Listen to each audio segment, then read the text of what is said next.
ألم تر إلى الذين نافقوا يقولون لإخوانهم الذين كفروا من أهل الكتاب لئن أخرجتم لنخرجن معكم ولا نطيع فيكم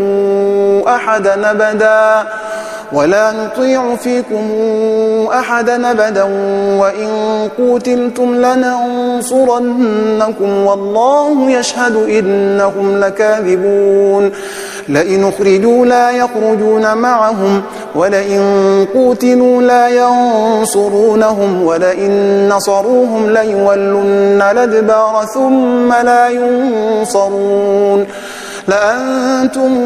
أشد رهبة في صدورهم من الله ذلك بأنهم قوم لا يفقهون لا يقاتلونكم جميعا إلا في قرى محصنة أو من وراء جدر بأسهم بينهم شديد تحسبهم جميعا وقلوبهم شتى ذلك بأنهم قوم لا يعقلون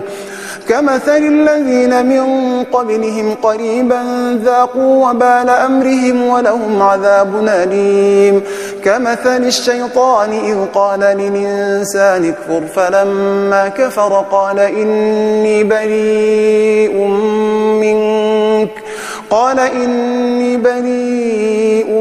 منك إني أخاف الله رب العالمين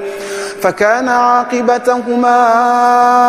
أنهما في النار خالدين فيها وذلك جزاء الظالمين يا أيها الذين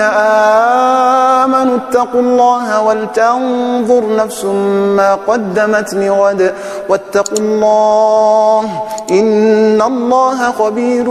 بما تعملون ولا تكونوا كالذين نسوا الله فأنساهم أنفسهم أولئك هم الفاسقون لا يستوي أصحاب النار وأصحاب الجنة هم الفائزون لو أنزلنا هذا القرآن على جبل لرأيته خاشعا متصدعا من خشية الله وتلك الأمثال نضربها للناس لعلهم يتفكرون هو الله الذي لا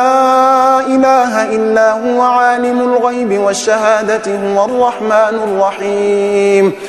هو الله الذي لا إله إلا هو الملك القدوس السلام المؤمن المهيمن العزيز الجبار المتكبر سبحان الله عما يشركون هو الله الخالق البارئ المصور له الأسماء الحسنى يسبح له ما في السماوات والأرض وهو العزيز الحكيم بسم الله الرحمن الرحيم يا أيها الذين آمنوا لا تتخذوا عدوي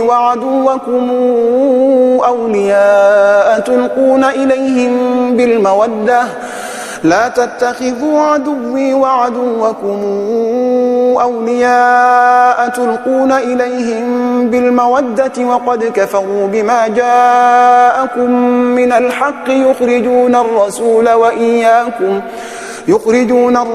وإياكم أن تؤمنوا بالله ربكم إن كنتم خرجتم جهادا في سبيلي وابتغاء مرضاتي تسرون إليهم بالمودة وأنا أعلم بما أخفيتم وما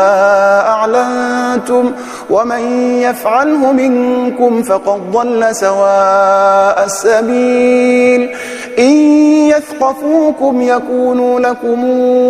أعداء ويبسطوا إليكم أيديهم وألسنتهم بالسوء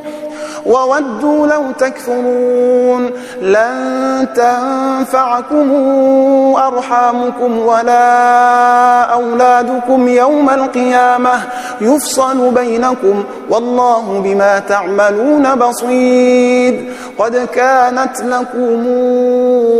إسوة حسنة في إبراهيم والذين معه إذ قالوا لقومهم إنا براء منكم ومما تعبدون من دون الله كفرنا بكم وبدا بيننا وبينكم العداوة والبغضاء وبدا حتى تؤمنوا بالله وحده إلا قول إبراهيم لأبيه لأستغفرن لك وما أملك لك من الله من شيء ربنا عليك توكلنا وإليك أنبنا وإليك المصير ربنا لا تجعلنا فتنة للذين كفروا واغفر لنا ربنا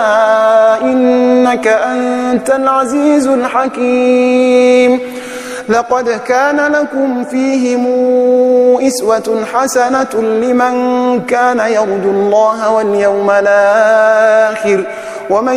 يتول فإن الله هو الغني الحميد